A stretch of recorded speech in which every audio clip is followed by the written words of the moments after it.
शुक्राना गुरु जी। ओम नमः शिवाय। शिव जी सदा सहाय। ओम नमः शिवाय। गुरु जी सदा सहाय। जय गुरु जी। शुक्राना गुरु जी।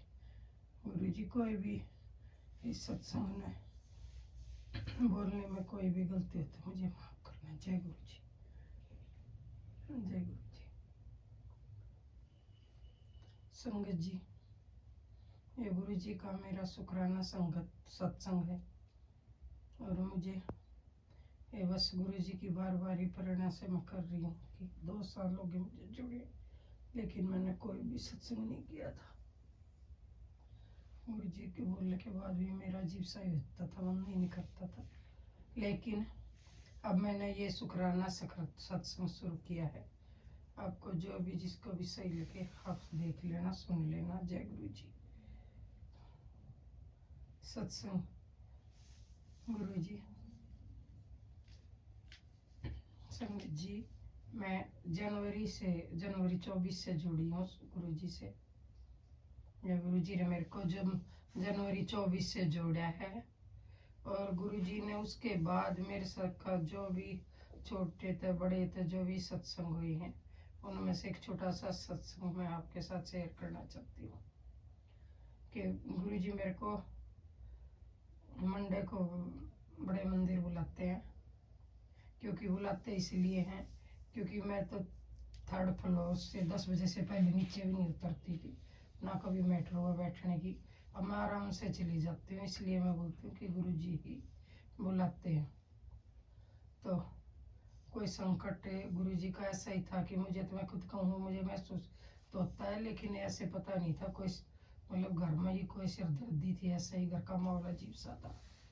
बच्चे सुन नहीं रहे थे कुछ, मतलब कुछ ऐसे घर में माहौल बन गया था कि उनके दादा दादी परिवार वाला से ज़मीन जायदाद के बारे में, और मैंने कभी उनसे कुछ लेने की कोशिश नहीं करी।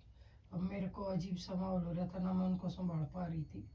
तो गुरुजी ने मेरे को बड़े मंदिर में बुलाया और फिर बड़े मंदिर में जैसे ही हुए तो फिर मंडे आया तो अड़चन सी आ गई, मेरा मन नहीं करा जानने। फिर एकदम से गुरुजी ने कुछ करा कि जैसे ही मैं जाऊंगी, और जैसे ही मैंने गेट खोला 3rd फ्लोर तक नीचे तक जीने में, जब तक मुझे गुरुजी के बारे में फ्रेगरेंस के बारे में भी नहीं पता था गुरुजी की फ्रेगरेंस होती है, लेकिन गुरुजी की गुलाब की इतनी ज़्यादा फ्रेगरेंस थी जीने, और नीचे पार्किंग का जो आगे का एरिया इतनी ज़्यादा थी कि मैं क्या बोलूँ कि मतलब ऐसा हो रहा था जैसे मैं कहीं पूरे मतलब वहाँ से पूरा ही छिड़क दिया है बोतलों से। तो उसके बाद जैसे हुई आराम से गेट खोला और बड़े मंदिर चली गई, और बड़े मंदिर आराम से ही गई, मेट्रो में ना कोई दिक्कत हुई। वहाँ लंगर प्रसाद चाय प्रसाद आराम से किया शांति से, और उसके बाद जैसे ही घर आई तो मतलब घर का माहौल शांत था। मतलब जो चीज़ मैं नहीं संभाल पा रही थी वो गुरुजी ने अपने आप ही वहाँ बुला कर मेरे को लंगर प्रसाद और चाय प्रसाद पिला कर वह चीज़ काट दी। और जब तक तो नहीं पता था, लेकिन फिर धीरे धीरे जैसे ही वो हुई, जैसे एक दिन ऐसे ही बैठी थी तो बाहर बालकनी में बटरफ्लाई आ गई। तो बटरफ्लाई भी मैं तो ये नहीं मानती गुरुजी खुद थोड़ी आओगे हम लोगों के लिए, पर गुरुजी तो जहाँ भी बैठे हैं सचखंड में बड़े मंदिर वहीं से अपनी ब्लेसिंग दे सकते हैं। इसलिए वो वाइट मतलब अड़की अड़की गोल्डन थी। तो मैंने मेरे मन में पता नहीं भाव क्यों आया, मैं वैसे तो ज़्यादा नहीं सोचती, लेकिन मैंने सोचा कि नहीं गुरुजी हो सकता है हम वैसे ही बोलते हो, अगर ऐसी हो और तो कोई दूसरे कलर की हो या प्रिंटेड। और अगले दिन मैंने देखा कि फिर प्रिंटेड ही बटरफ्लाई घूम रही है।